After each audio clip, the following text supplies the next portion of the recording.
Hello Reborners, my name is Karen and this is Making Dolls with Karen.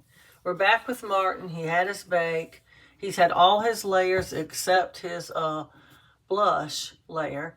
And we're going to look him over a little bit and review some of his details and decide if we need to do any more to him. His ears still look very pink. I think they're okay. His mouth is colored good. His face is blushed. Now, I don't know if after the all over blush goes on, if he might need a little more blush or not. I'm not sure about that. And on his arms and legs, well, his creases show, his nails are colored, his modeling is very prominent. I mean, a little too prominent, maybe. His hands, you can see all the details that I put in his hands. You can see all of his modeling. And same thing with this hand. All the details show in his hands and the creases in his arms. And in this leg, well, the creases aren't as good, but they do show. And you can see it in his feet and his nails and the bottoms of his feet and everywhere. They all look done. So we're going to call him, I don't know about that nose though. His nose looks very bad on the edges. I'm going to see if I can use the rough side of this toothpick to scrape a little bit of that off.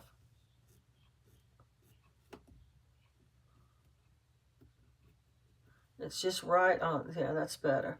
Just right on the edge where it just looks like his nose was bleeding or something. Okay, that's better. Okay, so we're going to get our blush out. Here it is right here. And we're just going to shake it up a little bit. And we're going to give him a nice blushy layer to make him look, I don't know, normal. He looks a little still flat to me. I'm hoping that with this last layer, he's going to look a little less flat, I'm hoping. I'm trying to find enough red sponges to dab him with. And while he's baking, I'm going to dip all of my brushes again because, well, I'm working on Everly too, and she's just got her second round of enhancements. And I think we're ready. We're finished with, I'm not sure, but I think we're finished with dry brushing on her. I'm not sure though. But we're going to go ahead and give him his coat of blush here.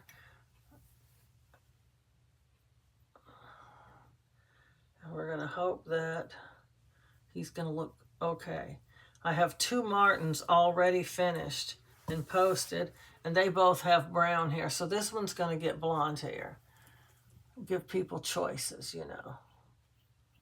Brush her all around his eyes so that they get completely covered, and up his nose, around his nose, on his lips, underneath his chins, all those lines, around his ears, in and around his ears, on both sides. And these are the places that the sponge can't hardly reach. And so now we're still going to sponge those spots. Like I said, it's better to go on and sponge over it and get that smoother finish on like 90% of what you just brushed. But there's going to be some areas that won't get any other paint if you don't use the brush. So that's why we do it.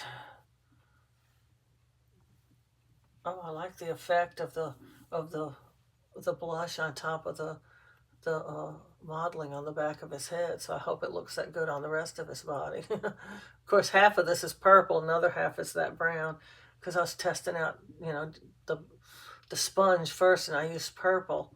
And then when I liked the pattern, I decided I would get another color because purple is not my favorite for modeling.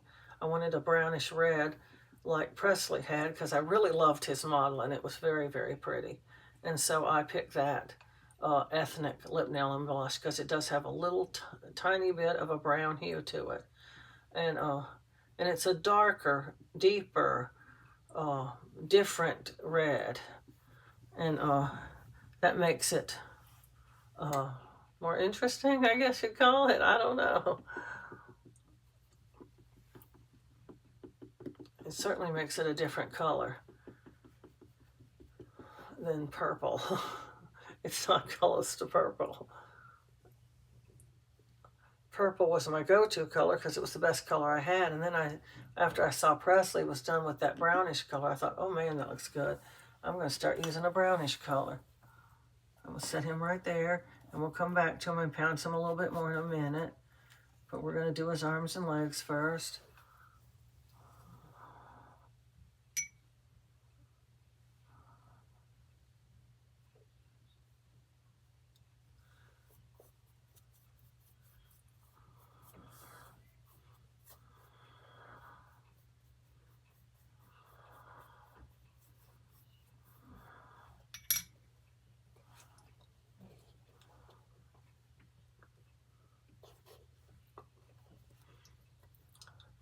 And unless he comes out looking like a freak, this is his last layer of paint.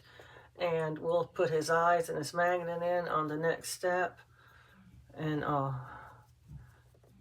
like to do that before I give him hair, because once you start giving them hair, it's just, I stuff their head with polyfill before I give them hair, because it helps the hair to catch on the inside.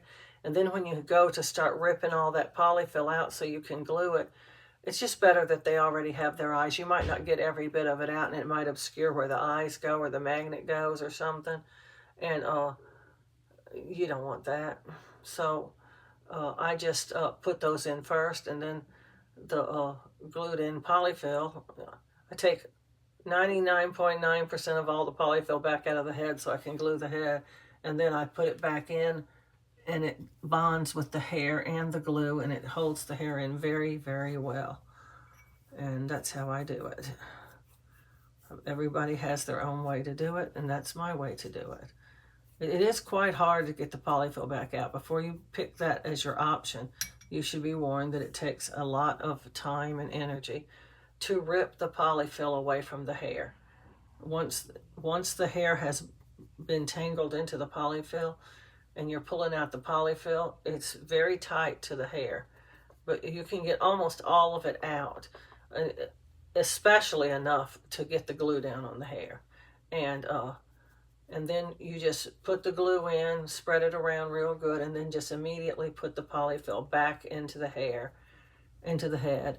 And what happens is the polyfill will get down into that glue too, and it will bond with the hair and the glue.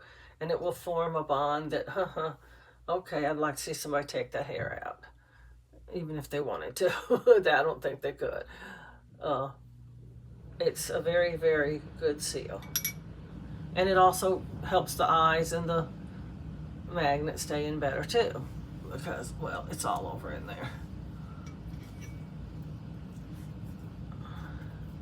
There's two different ways you can put the glue in. One is you just pour it in the head. I've done that many, many times. And then you just roll the head around into different directions until the glue runs to every spot that you want glued. That uses a lot more glue than way number 2. But it's easier. Let's put it that way. It's a lot easier to do. The second way is you take some great big paintbrush, similar to this one or something, or some other type of something with a soft end, and you just dip it in the glue and you just paint it around in there, and then the glue only goes where you put it. And that's a lot harder, but it saves a lot of glue, because you have to put quite a lot of glue in the head in order to be able to roll it around in the head like that. And the glue weighs a lot, so you don't even need to weight the head. After you've put the glue in, you just put the polyfill in, and you don't even need any weight in the head unless you want it super heavy. And you better have that bag ready after you get that glue in that head, because if you're going to restuff the head, you want that bag of weighting material to go straight in there, because I don't know how other people dry their glue. I've heard people say they put it in front of a fan, but I just continually come back to my doll about it takes a long time for it to dry, several days for it to completely dry.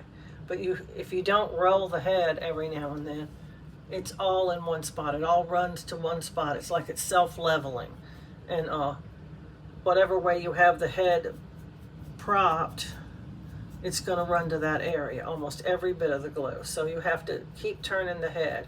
Come back every hour or two and just turn the head a different way.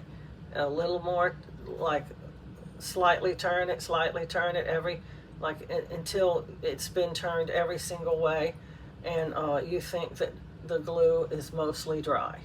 And then you can stop turning it, because if you do it any other way, you're going to end up with it all in the top of the head or all in the side of the head, depending on which way you have the head propped. And if you have it propped up like this, it's going to run out the hole. And you don't think I'm right? Try it. But anyway, I use Mod Podge. It's pretty cheap. Some people use that Eileen's Tacky Glue. I don't know. It might be a little bit better at staying in place because it's probably a thicker glue. But and I've heard some people say they use E6000.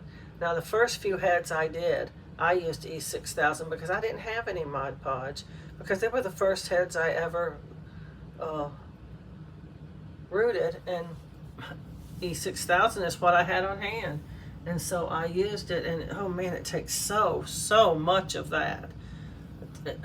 An extreme amount, let's put it that way. You might need an entire tube for one head. It's that much you have to have. And so I switched to Mod Podge. I read on a lot of different sites that that's what other people use.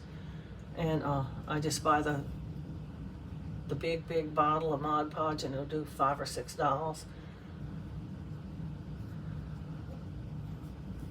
You still have to pour a little bit of it in there. I mean, it's not just, I'm not talking about a teaspoon or something. You got to use a considerable amount. But it's cheaper than some of them other glues, and it works fine. But I just take one of these little rollers right here that tape used to be on, and I'll put the head maybe upside down like this, and then I'll come back and I'll turn it like this, and then I'll turn it like this, then I'll turn it this way, then I'll turn it up this way, and until it's turned every way that where hair is. And then the glue gets a chance to run in all of those spots and get evenly distributed over the hair, because it does run, believe me. And once you get it dry, you're not getting that hair out, so you better like the hair before you glue it, because if you don't, you're stuck with it anyway. It's not coming out. I think on first look his modeling might be a little too dark. I might need to put some more paint thinner in that model. It's a little too much. But he's my experiment doll, so I'm not worried about it. If he doesn't sell like he is, he will go on the bargain list. I will take pictures of his modeling so people can see that he is modeled, because a large portion of my dolls are not modeled, and I have a lot of repeat customers. I have people who have bought 6 to 8 dolls from me, and they have not seen a model doll in any of those dolls. So to get a model doll all of a sudden would be almost like a shock. And you know, you don't want to do that to your customer who's used to knowing how your babies look and being used to it and buying one and going, oh no, this one's not the same, you know. So you want to tell them. And happy customers, come back. Okay, there he is. He's colored, and I think that he looks good. And we're going to get him into another bake. And when we come back, we'll put his magnet and his eyes in, and I'll stuff his head with some polyfill. And tonight he'll get some hair, probably. Or he'll get started getting some hair, let's put it that way. So please like, subscribe, and share, and happy reborning.